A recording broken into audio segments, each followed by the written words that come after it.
All right, I want to take you through a couple of steps to help you win more closed lost deals. I recently signed or won a team sales training program from a VP of sales I lost earlier this year. Okay. Now, I want to give you some of the steps that you can use. Now, there's usually two reasons that a deal will land in closed lost. And it is they decided to stick with the status quo or they bought from a competitor. Okay. Now, let's talk about status quo for just a second. Maybe they're just not feeling the pain. Maybe the impact isn't as big. Maybe they've got some other bigger priorities. So they said, hey, we'll just stick doing it this way. It's not best, but it's easier for now. And they've moved on. Or they bought from a competitor. But one thing that Gartner found is B2B software buyers alone, anyway, saw up to 60% of them saw buyer's remorse. And that's because sellers sometimes do a really good job of over promising and under delivering. So they go and implement the solution and it's not what they expected it to be.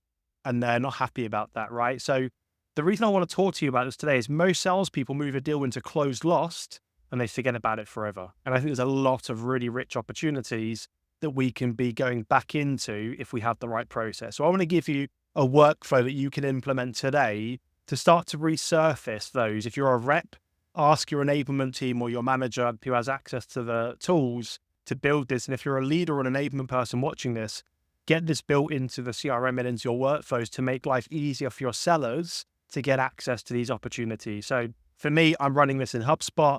I'm going into the workflow builder and I'm using the deal object. The enrollment triggers I'm using are going to be three primary triggers. One is the deal is in closed lost because we want to capture lost deals. The close date is more than 90 days ago. And the deal was in the qualification stage. That one's really important. Otherwise, we're going to be creating loads of noise, and that's just going to frustrate everybody. Now, there's an optional branch that you can use, and you could have like a basic tree branch basically saying, hey, if it was lost to a competitor, go this way. If it was lost to status quo, go this way, because we might nurture them with different content depending on why they landed in closed lost. That's optional. I'd probably recommend it. But if that makes life a little bit too complex for you on phase one, maybe ignore it. And then step one of the workflow is going to be send a Slack or a Microsoft Teams notification to the deal owner with a recommendation or a task to nurture that account. So let's say, for example, we lost the deal to a competitor, and then you've got inside of your Notion or inside of your like sales enablement hub, you've got content and resources about competitors or battle cards or whatever it might be, differentiation. Give the rep the tools to be able to literally just hit send on something so they don't have to think about it too much. They're just sharing valuable content. Then the workflow will wait another 45 days. It will do the same again. The reason we want to do this is we don't need to be following up too often. There's never really an ask at this stage. We just want to be surfacing content, but we want to do it like every 45 days because it might be time now. Like we're probably, 4 months into them being a customer somewhere else or sticking with the status quo. They might be ready to have a conversation and we don't want them to think, oh, who was that person we dealt with last time? They go to Google and find somebody else.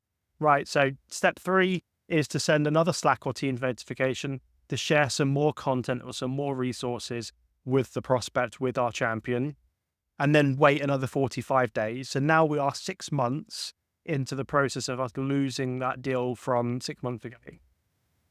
I would then have the workflow create a 5th step, which is to send a Slack or Teams notification to the deal owner to enroll that prospect into what I would call a win-back sequence. Now, the win-back sequence is going to be like your traditional outbound sequence, but very targeted at winning back those lost opportunities, lost customers, or bringing those status quo kind of opportunities back into conversation and seeing if we can win them this time round. Okay, so give this one a go. Really simple workflow.